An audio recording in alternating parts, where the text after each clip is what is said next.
سبح اسم ربك الأعلى الذي خلق فسوى والذي قدر فهدى والذي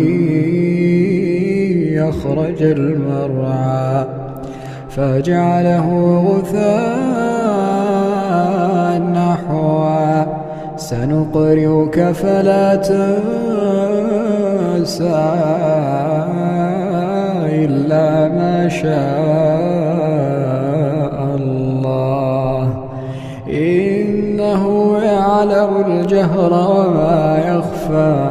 ونيسرك لليسرى فذكر إن نفعت الذكرى سيذكر من يخشى ويتجنبها الأشقى الذي يصلى